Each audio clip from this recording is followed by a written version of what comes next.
Yun, so magandang hapon mga kalapatids. So kabababa lang nila galing sa viewing area dahil nga pinaliguan ko kaninang umaga mga kalapatids, no? So ito yung ating mga warriors ngayon. Malilinis na kahit papano yung kanilang mga ring, yung kanilang lock mga kalapatids. Kung napapansin nyo, wala na yung dropping sa kanilang dingding.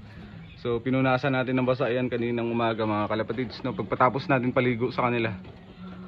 So ayan na yung kanilang tungtungan, malinis na rin kahit papano. Then yung dingding mga kalapatids na napakadugyot kahapon, kung napanood yung ating video, grabe talaga. Habang inedit ko yung video ay sabi ko talagang kailangan, obligado na linisan yung kanilang loop.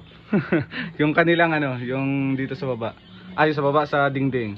Pero maliban dito mga kalapatids, mga droppings na yan ay gusto ko man sanang basahin kanina. Yun nga, tinuloy babasahin ko na ngayon. Kung mapapansin nyo, medyo malinis doon.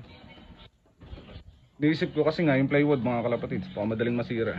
Baka next pagtapos ng race ng Coron, dahil matagal na naman ata yung race nun, ang gagawin ko ay tawag dito, pipinturahan ko to, lilinisan ko muna ng basa, then papatuyuin ng gusto.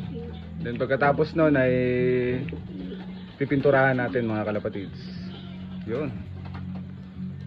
So hanggang dito na lang mga kalapatids. Maraming salamat sa panonood. Ingat, God bless, bye.